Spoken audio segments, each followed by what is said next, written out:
You're watching Global Winnipeg. This is Global News Morning. At 12:01 p.m. today, we declared a provincial state of emergency due to the wildfire situation in northern Manitoba, as well as a couple of large communities going to mandatory evacuation over the past 24 hours. The province once again in a state of emergency as wildfires continue to tear through northern communities this morning. Thousands more are heading to Winnipeg to seek safety. Thanks for joining us this Friday morning. I'm Vasilios Bellos. Lots more coming up on the program this morning, including your weekend weather. But let's get right into the latest on the wildfire front.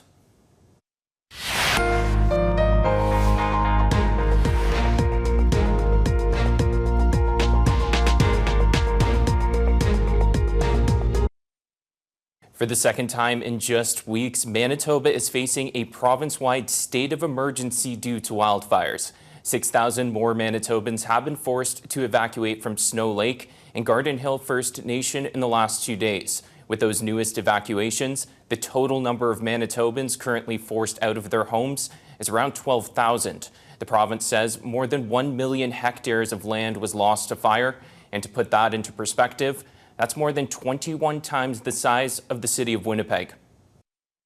The area burned as of July 8th was just over 1 million hectares. The 20-year average to that date would only be 94,000 hectares. So what we're looking at is somewhere in the neighborhood of nearly 11 times the 20-year average for hectares burned. The RBC Convention Centre will soon be used to house evacuees, but a lack of hotel spaces in the city will continue to raise roadblocks for those in need.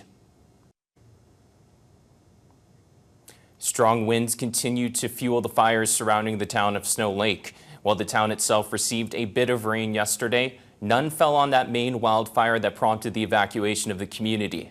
Another blaze to the north saw major growth, with most being on the side furthest away from the community. Crews continue to do value protection in key areas and critical infrastructure. They're also working to ensure vegetation is cut down.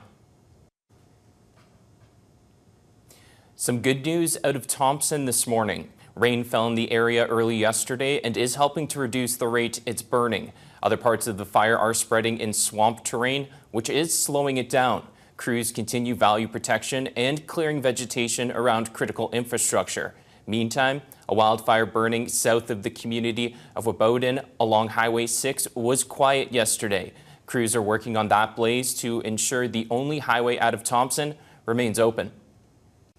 As thousands remain out of their homes this morning due to wildfires, many have had to make the heartbreaking move to leave pets behind in communities, creating an overwhelming demand to support animals through the evacuations. To talk more about this, we have Manitoba Animal Alliance's Melanie Chuddick joining us this morning. Good morning, Melanie. Good morning. Good morning. Let's start off by looking at the demand you're currently seeing to support pets that have been evacuated or left behind. Yeah, so our managing director actually just yesterday was in Cross Lake delivering food to animals that have been left behind so that no animals are starving. So we do support RCMP and emergency responders and any other frontline staff that remain in communities when communities are evacuated. So we have been doing that right now. And then now with the second evacuation of Cross Lake and other communities, we are looking for more volunteer fosters, emergency fosters that can help house some of these animals that when we are able to go back to those communities that are evacuated or as airlines allow or as travel allows animals to be brought back down to the south, that we can house them here safely. And right now, what are you hearing from people dealing with evacuations who have pets? Right now, it's heartbreaking. Where they're being told they can't take their pets on the planes. So this is similar to what happened the last time they were evacuated. Red Cross has no accommodations for individuals that are traveling with pets. So pets are being made to, owners are being made to leave their pets behind. Okay, and obviously you have many workers out on the front lines for this kind of thing. What kind of improvements do you think could be made to ensure smoother evacuations for pets? Well, we definitely need to look at planning for pets to leave communities with their owners. So not only is it, unsafe for the animals to be left behind, many are being injured because they're, roaming at large, they're fighting for food. So we have injuries from dog fights. We have animals who are, maybe panicked and getting themselves into some trouble. We have animals that are, because they're loose, maybe are, I don't want to say passing away, but it has happened. We've gone into communities, we found animals that have been deceased because they maybe haven't been, because of the resource guarding with the animals that are there, how they pack up, they, kind of strain out the weakest ones. And we don't want to see those things happen again. And we know many Manitobans looking to help out at this time for evacuees. In terms of the pet situation, how can Manitobans help in the short term at least?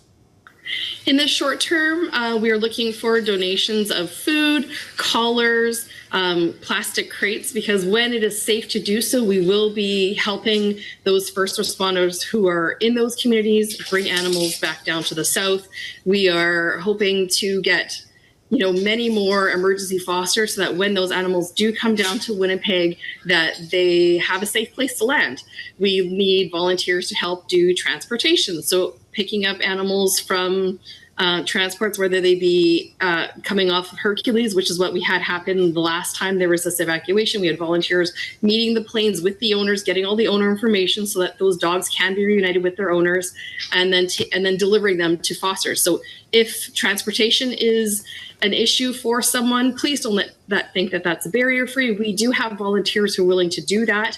And we will do everything we can to make sure that it's a smooth transition between the pet owner, the pet, the foster. We want to make sure these animals are reunited with their owners. We want to make sure they're safe when they're in our care. So we really do need Manitobans to step up, open up your homes to animals, even if it's just for a week, 2 weeks. Anything you can do would be wonderful. Perfect.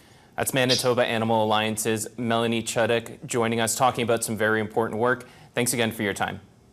Thank you.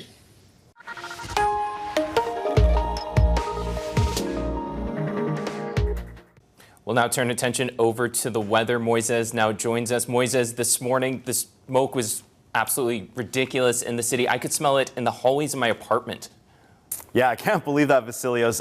It's that bad here this morning, not only in southern Manitoba, but as you can see here in the background, across many parts of the province and even into northwest Ontario, we're looking at some pretty dense smoke this morning. That's having a big effect on our air quality as well, including here in Winnipeg. So we'll take a closer look and see if that's going to affect us coming up this weekend as well.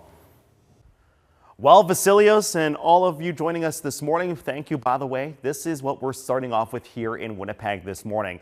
Poor visibility, poor air quality, and you can see that dense smoke to start the day here around Winnipeg. We're at a cloudy start with your visibility down to 2 kilometers this morning and a temperature of 17 degrees with a humidex value of 19. Still some light winds here around Winnipeg. Now, southeast of Winnipeg, we have a small pocket down in the southeast corner as we start to get some updates here on the fly. So not only that southeast corner for Winnipeg, but sections of northwest Ontario with severe thunderstorm warnings here to start the day. So the possibility of heavy rain, strong winds, and maybe even hail with those storms. Also, we're really focused on these air quality warnings, which are affecting Winnipeg and parts of southern Manitoba, up north in the Thompson region, for example, and sections of northwest Ontario, either air quality warnings or special air quality statements. This is what we're going to be dealing with here for the next couple days, folks. You can see some dense smoke is still going to plague us for tomorrow. For Winnipeg, it looks like more of that smoke will continue to affect us in tomorrow's forecast, where we're going to be at a high to very high risk in terms of that air quality over the next couple days. Winnipeg, Brandon, and up in Flin Flon, where the temperature right now is 14 degrees, like in Gillam. We have Island Lake at 17, Norway House, Dauphin, Swan River at 16 degrees. Right now, Gimli at 20, while Kenora starting off the day with a thunderstorm at 19. High of 24 degrees today for Thompson, Norway House, Churchill reaching 21 like in Fisher Branch. Thunderstorm for Brandon at 19 degrees, while Winnipeg, we're getting set for a cloudy, smoky day at a high of 22. More of that smoke continues tomorrow, but at a hotter temperature of 27 degrees. Hottest day over your next 5 will be Sunday at 28, but then a rainy start to next week. Monday will be at a high of 24. And back to our OK Tire traffic report cameras here this morning. You can see just how smoky it is around Winnipeg. Lilac Street from Jesse Avenue to Corridon, going to be a closure there today, along with Kingsford Avenue. We're going to see a closure there for sewer work until August 15th. The federal NDP is looking to move forward without former leader Jagmeet Singh. We'll have more after on what the party's leadership race is going to look like.